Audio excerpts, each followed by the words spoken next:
భర్త మహాశయులకు విజ్ఞప్తి movie review. ఈ మూవీ చూసిన తర్వాత నా ఒపీనియన్ చెప్పాలంటే it's okay. Not bad.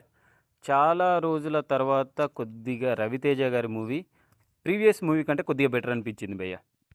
First హాఫ్‌లో మనకి most of the times comedy work out అయింది. చాలా సార్లు కూడా మంచి ఫన్ జనరేట్ అయింది. మనం కూడా హ్యాపీగా ఫీల్ అవుతాం. కొద్దిగా ఎంటర్‌టైన్ అవుతాం. బట్ ప్రాబ్లమ్ అంతా సెకండ్ హాఫ్‌లోనే ఉంది. డ్రాగీ నరేషన్ అనిపించింది.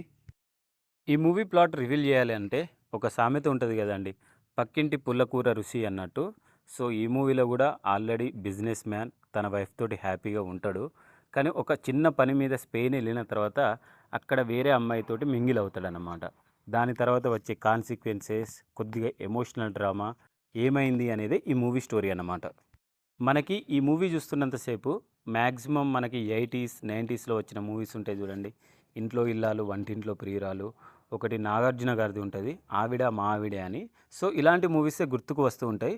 సో దీనివల్ల 90s కిడ్స్ ఎవరైతే ఉన్నారో వాళ్ళకి ఆల్రెడీ చూసిన మూవీలానే అనిపిస్తది గానీ, అలా అలా టైమ్ పాస్ అయితే అయితది. ఇది ఫస్ట్ హాఫ్ వరకే. ఈ సినిమాలో major asset and major minus ఎవరంటే కిషోర్ తిరుమల గారు. వాళ్ళు ఇంతకు ముందు తీసిన 'నేను శైలజ' లాంటి మూవీ తీయొచ్చు. బట్ ఎందుకో సెకండ్ హాఫ్‌లో బాగా అతని పెన్నుకు పదును పెట్టలేదని అనిపించింది. సో నాకైతే most of the portions in the second half work out అవ్వలేదు. నేను చాలా ఎమోషనల్ డ్రామా ఎక్స్‌పెక్ట్ చేశా అండ్ కొన్ని మంచి డైలాగులు పడతాయి అనుకున్నా.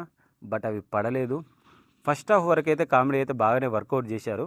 ఇంకొద్దిగా రైటింగ్ మీద కాన్సంట్రేట్ చేసుంటే గనక ఇదే మంచి బ్లాక్ బస్టర్ అయ్యేది.